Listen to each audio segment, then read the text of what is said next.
اعوذ باللہ من الشیطان الرجیم بسم اللہ الرحمن الرحیم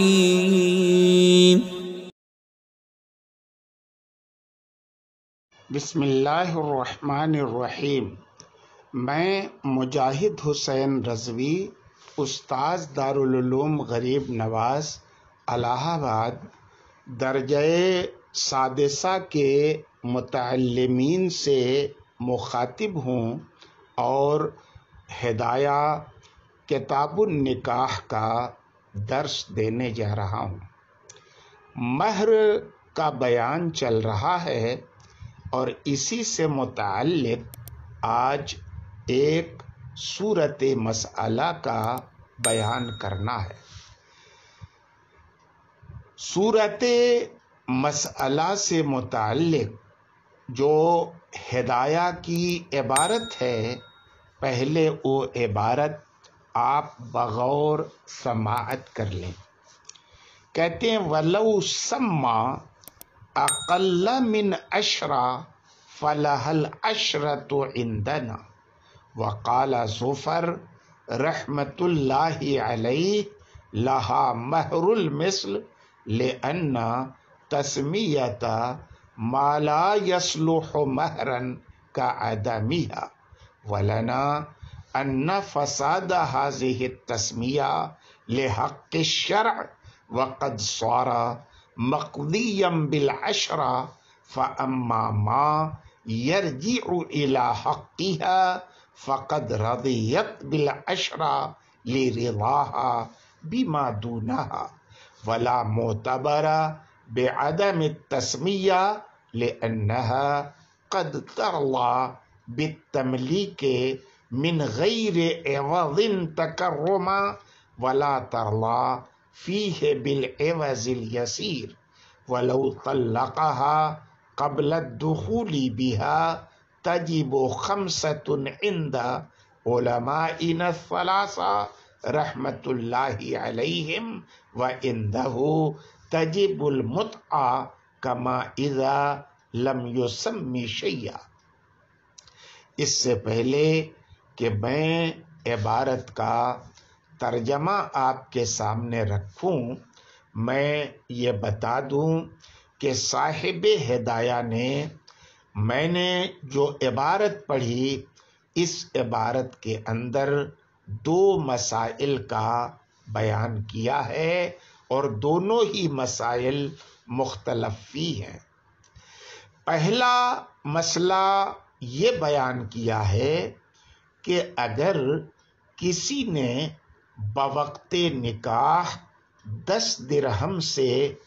کم مہر متعین کیا تو ہمارے یہاں اسے پورے 10 درہم دینے ہوں گے، لیکن سیدنا امام ظفر کے یہاں شوہر پر عورت کا مہر مثل واجب ہوگا، خواہ وہ کتنا بھی کیوں نہ ہو۔ سیدنا امام ظفر رحمۃ اللہ علیہ کی دلیل یہ ہے کہ ہر وہ چیز یا ہر وہ مقدار جس چیز میں یا جس مقدار میں مہر بننے کی صلاحیت اور لیاقت نہ ہو، ایسی چیز کو مہر متعین کرنا یا نہ کرنا دونوں ہی برابر ہیں، اور مہر نہ بتانے یا مہر متعین نہ کرنے کی صورت میں شوہر پر چونکہ مہر مثل کا وجوب ہوتا ہے، اس لیے اس صورت میں بھی مہر کا ذکر کرنا نہ ذکر کرنے کی طرح ہے، اس لیے اس صورت میں بھی شوہر کو مہر مثل ہی دینا پڑے گا۔ ہماری دلیل یہ ہے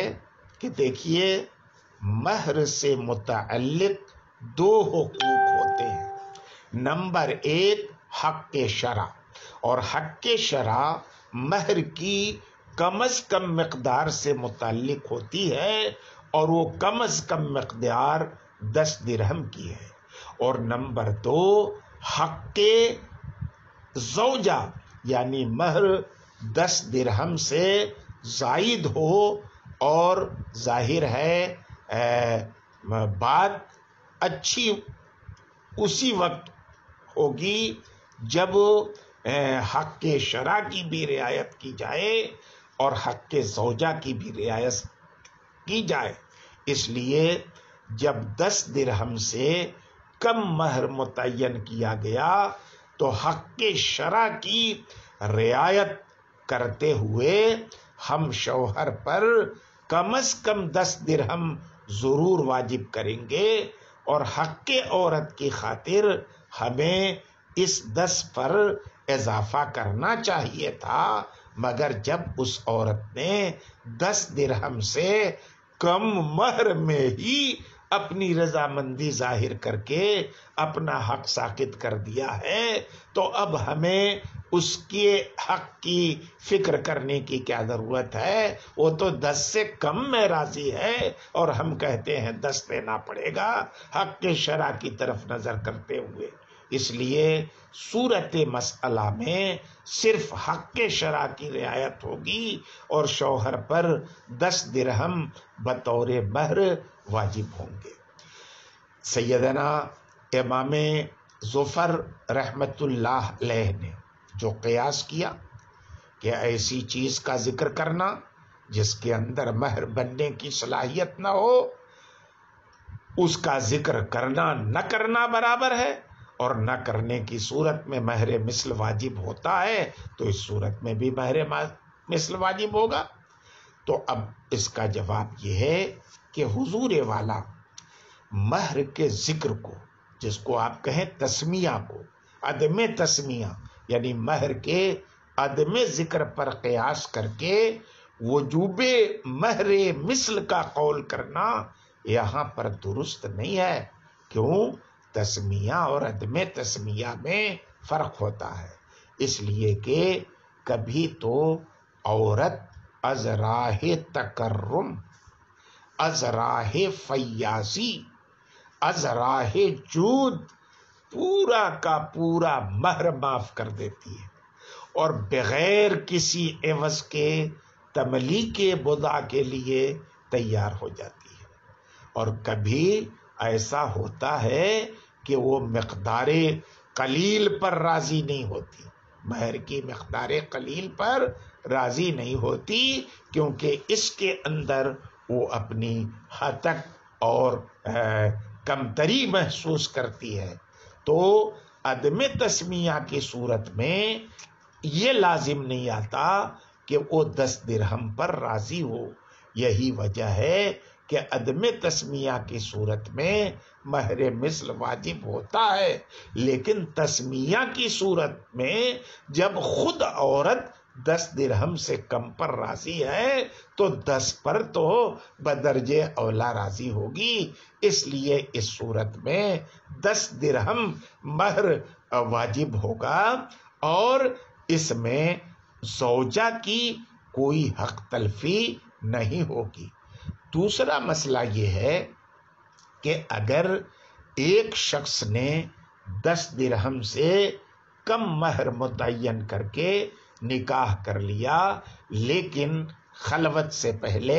یا صحبت سے پہلے عورت کو طلاق دے دی، تو ہمارے یہاں چونکہ متعین مہر 10 درہم مانا گیا ہے، اس لیے قبل دخول طلاق کی صورت میں اس کا نصف یعنی 5 درہم شوہر کو ادا کرنا ہوگا۔ اور چونکہ سیدنا امام ظفر کے ہاں جو چیز مہر میں یا جو مقدار مہر میں متعین کی گئی تھی وہ متعین کرنا نہ متعین کرنے کی طرح تھا، اور اس جگہ مہر مثل واجب ہوتا ہے، اس لیے ان کے یہاں متا واجب ہوگا۔ کیوں؟ اس لیے کہ مہر مثل کے متعین ہونے کی صورت میں طلاق قبل دخول کی بنیاد پر متا واجب ہوتا ہے اور مہر مثل کی تنصیف نہیں ہوتی۔ یہ تو رہی آج کی پڑھی ہوئی عبارت کی تشریح۔ اب ایک نظر آپ اس کے ترجمہ پر بھی ڈال لیں کہ وَلَوْ سَمَّا أَقَلَّ مِنْ عَشْرَةٍ، اگر کسی نے 10 درہم سے کم مہر کا تذکرہ کیا، فَلَهَا الْعَشْرَةُ عِنْدَنَا، تو عورت کو ہمارے نزدیک 10 درہم ملیں گے۔ وقال زفر اللہ مہر المثل، امام ظفر نے فرمایا کہ عورت کو مہر مثل ملے گا، لأن تسمیۃ ما لا یصلح مہرا کعدمہا، کیونکہ اس کا ذکر کرنا جو مہر بننے کی صلاحیت نہیں رکھتا اس کے ذکر نہ کرنے کی طرح ہے۔ ولنا، اور ہماری دلیل یہ ہے کہ ان فساد هذه التسمیہ لحق الشرع، کہ اس تسمیے کا جو فساد ہے، مطلب کہ جتنا رکھا ہے ہم اتنا واجب قرار نہیں دے رہے ہیں، لحق الشرع، حق شرع کی وجہ سے، کیونکہ طے کر دیا ہے شریعت نے کہ 10 درہم سے کم مہر ہو ہی نہیں سکتا۔ کہتے ہیں وقت سارا مقدیم بالاشرا، اور یہ حق شرع 10 درہم ادا کر کے وہ پورا کر دیا گیا۔ فاما ما یرجع الی حقها، رہ گیا وہ حق جو حق کے زوجہ کی طرف متعلق راجع ہو رہا ہے، فقد رضیت بالعشرہ، تو وہ عشرہ سے راضی ہوگی، کیوں؟ لرضاها بما دونہا، کیونکہ وہ تو 10 درہم سے کم میں بھی راضی ہے۔ ولا معتبرہ بعدم التسمیہ، اور اس کا اعتبار عدم تسمیہ پر نہیں ہوگا، لأنہا قد ترضى بالتملیک من غیر عوض تکرما، کیونکہ کبھی کبھی عورت تملیک بزا پر بنا کسی وجہ کے محض کرم نوازی اور جود و سخا کی بنیاد پر راضی ہو جاتی ہے، لیکن کم مہر میں راضی نہیں ہوتی۔ بات ختم ہو گئی۔ کہتے ہیں وَلَوْ طَلَّقَهَا قبل الدخول بها، اگر اس عورت کو شوہر نے دخول سے پہلے طلاق دے دیا تو 5 درہم واجب ہوں گے ہمارے علماء ثلاثہ کے نزدیک، یعنی امام اعظم کے نزدیک، امام ابو یوسف کے نزدیک، امام محمد کے نزدیک رحمت اللہ علیہم، اور امام ظفر کے نزدیک متع واجب ہوگا، جیسے کہ اس صورت میں متع واجب ہوتا ہے جب کسی مہر کا سرے سے ذکر ہی نہ کیا جائے، کما اذا لم یصب میں شیئا، کسی چیز کا ذکر نہ کرے۔ آج کے سبق میں اتنا ہی، باقی کل انشاءاللہ۔ بسم اللہ الرحمن الرحیم۔ میں مجاہد حسین رضوی، استاذ دارالعلوم غریب نواز الہ آباد، درجہ سادسہ کے متعلمین سے مخاطب ہوں اور ہدایہ کتاب النکاح کا درس دینے جا رہا ہوں۔ مہر کا بیان چل رہا ہے اور اسی سلسلے میں آج 2 مسئلوں کا بیان کیا گیا ہے۔ ان 2 مسائل سے متعلق ہدایہ کی جو عبارت ہے، پہلے ایک نظر آپ اس عبارت پہ ڈال لیں۔ کہتے ہیں وَمَن سَمَّا مَهْرًا عَشْرَةً فَمَا زَادَ فَعَلَيْهِ الْمُسَمَّى إِن دَخَلَ بِهَا أَوْ مَاتَ عَنْهَا، لِأَنَّهُ بِالدُّخُولِ يَتَحَقَّقُ تَسْلِيمُ الْمُبْدَلِ وَبِهِ يَتَأَكَّدُ تَسْلِيمُ الْبَدَلِ، وَبِالْمَوْتِ يَنْتَهِي النِّكَاحُ نِهَایَتَهُ وَالشَّيْءُ بِانْتِهَائِهِ يَتَقَرَّرُ وَيَتَأَكَّدُ فَيَتَقَرَّرُ بِجَمِيعِ مَوَاجِبِهِ، وَإِنْ طَلَّقَهَا قَبْلَ الدُّخُولِ وَالْخَلْوَةِ فَلَهَا نِصْفُ الْمُسَمَّى لِقَوْلِهِ تَعَالَى وَإِنْ طَلَّقْتُمُوهُنَّ من قبل ان تمسوهن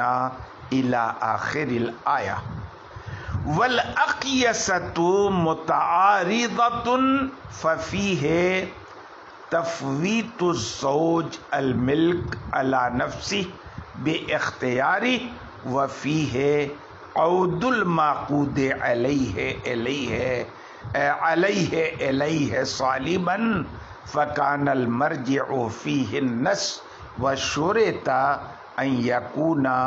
قبل الخلوۃ لأنها كالدخول عندنا على ما نبینه ان شاء اللہ تعالی. اس سے پہلے کہ میں عبارت کا سلیس ترجمہ آپ کے سامنے رکھوں، عبارت کے اندر جن دو مسائل کا بیان کیا گیا ہے، میں وہ مسائل اختصار کے ساتھ آپ کے سامنے بیان کر دے رہا ہوں. فرض کیجئے ایک شخص نے کسی عورت سے نکاح کیا اور 10 درہم یا اس سے زائد مہر مقرر کیا. اس کے بعد اس عورت کے ساتھ اس نے صحبت کر لی یا اس کا یعنی شوہر کا انتقال ہو گیا، تو ان دونوں صورتوں میں شوہر کے اوپر مہر کے اندر جو بھی متعین کیا گیا ہے وہ کل واجب ہو جائے گا. دلیل پورے مہر کے وجوب کی یہ ہے کہ مہر تو نفس عقد ہی سے واجب ہو جاتا ہے، مگر اس مہر کے اندر استحکام اور استقرار کے لیے 3 چیزوں میں سے کسی ایک کا ہونا ضروری ہے. یا تو شوہر عورت کے ساتھ دخول کر لے، یا شوہر یا عورت میں سے کسی کی بھی موت ہو جائے، یا یہ کہ خلوت صحیحہ ہو جائے، یعنی میاں بیوی ایسے مقام پر اکٹھا ہو جائیں جہاں جسمانی تعلقات بنانے میں نہ کوئی شرعی رکاوٹ ہو، نہ حسی رکاوٹ ہو، نہ طبعی رکاوٹ ہو. دخول سے استقرار مہر کی تو یہ وجہ ہے کہ دخول کے بعد مہر کا جو بدل ہے یعنی بضع کی تسلیم متحقق ہو جاتی ہے، اور مہر چونکہ اسی بضع کا بدل ہوتا ہے اس لیے تسلیم مبدل کے بعد تسلیم بدل بھی ضروری ہوگا. اور موت سے استحکام مہر کی وجہ یہ ہے کہ موت کی بنیاد پر نکاح اپنے انتہا کو پہنچ جاتا ہے اور اس کے بعد کوئی چیز باقی نہیں رہتی. اور اصول یہ ہے کہ الشیء یتقرر بانتہائی، اس لیے نکاح بھی منتہی ہو کر ثابت اور مستقر ہو جائے گا، مستحکم ہو جائے گا. اور جب نکاح ثابت اور مستحکم ہوگا تو اس کے تمام احکام ثابت ہو جائیں گے، لاحق ہو جائیں گے، اور مہر کا وجوب بھی احکام نکاح میں سے ایک حکم ہے، اس لیے وہ بھی ثابت ہو جائے گا. اور شوہر پر جتنا بھی جتنی مقدار بھی مہر کی اس نے متعین کی ہے وہ پوری مقدار واجب ہوگی۔ دوسرا مسئلہ اس عبارت میں یہ بیان کیا ہے کہ اگر شوہر نے دخول سے پہلے یا خلوت صحیحہ سے پہلے عورت کو طلاق دے دی تو ایسی صورت میں عورت کو متعین کردہ مہر کا نصف حصہ ملے گا، اور یہ مسئلہ بالکل واضح ہے۔ قرآن کریم میں ارشاد ہے وَإِن طَلَّقْتُمُوهُنَّ مِن قَبْلُ أَن تَمَسُّوهُنَّ وَقَدْ فَرَضْتُمْ لَهُنَّ فَرِيضَةً فَنِصْفُ مَا فَرَضْتُمْ، کہ اگر تم عورتوں کو چھونے سے پہلے، مس کرنے سے پہلے طلاق دے دو، مس سے مراد یہی دخول یا دخول کا جو قائم مقام خلوت صحیحہ ہے وہی ہے۔ کہتے ہیں وَقَدْ فَرَضْتُمْ لَهُنَّ فَرِيضَةً، اور ان کے لیے تم نے مہر مقرر کر رکھا ہے، تو جو بھی تم نے مقرر کیا ہے اس کا آدھا حصہ دینا پڑے گا۔ ظاہر ہے تعیین مہر کے بعد طلاق قبل دخول کی صورت میں اس آیت کے اندر نصف مسمہ کو واجب قرار دیا ہے، تو نصف مسمہ واجب ہوگا۔ وَالْأَقْيَسَةُ مُتَعَارِضَةٌ سے جو عبارت شروع ہو رہی ہے، اس عبارت کے اندر ایک اعتراض کا جواب ہے۔ اعتراض یہ ہے کہ طلاق قبل الدخول کی صورت میں جب معقود علیہ یعنی عورت کے بزے کا صحیح سالم اس تک پہنچ جانا یہ پا لیا گیا، تو اب ظاہر ہے اب پورا مہر ساقط ہو جانا چاہیے تھا۔ معقود علیہ یعنی عورت کا بزا صحیح سالم اس تک پہنچ گیا، شوہر نے اس سے فائدہ نہیں اٹھایا، تو اب ظاہر ہے مہر تو اسی کا بدل ہے، اور جوں کا توں جب مبدل عورت کو واپس ہو رہا ہے تو نصف نہیں ملنا چاہیے تھا، بلکہ پورا مہر ساقط ہونا چاہیے تھا، تو آخر یہ نصف مہر کیوں واجب ہوا؟ تو جواب اس کا یہ دیا ہے کہ جس طرح سے عقد بیع میں اگر عاقدین خرید و فروخت کرنے کے بعد پے کو اٹھا لیں تو ہر ایک کو اس کا پورا حق ملتا ہے، اور سقوط یا وجوب کا کوئی مسئلہ نہیں رہتا، تو یہاں بھی تو ایسی ہونا چاہیے کہ مہر بزا کا بدل ہے اور طلاق ہو گئی، یعنی یہ عقد بیع اٹھا لیا گیا، تو اب کچھ بھی عورت کو نہیں ملنا چاہیے تھا۔ صاحب ہدایہ نے اس عبارت سے اسی کا جواب دیا ہے کہ جناب والا یہاں جو قیاس ہے یہ ایک دوسرے سے متعارض ہے، اور جب قیاس متعارض ہے تو تعارض کی بنیاد پر قیاس پر عمل نہیں کیا جائے۔ قیاس ایک تو یہی ہے جو آپ نے اعتراض کو مضبوط کرنے کے لیے پیش کیا ہے کہ شوہر پر کچھ بھی واجب نہیں ہونا چاہیے، لیکن دوسرا قیاس یہ ہے کہ شوہر پر پورا مہر واجب ہونا چاہیے تھا، اس لیے کہ شوہر نے طلاق دی ہے، اور طلاق دے کر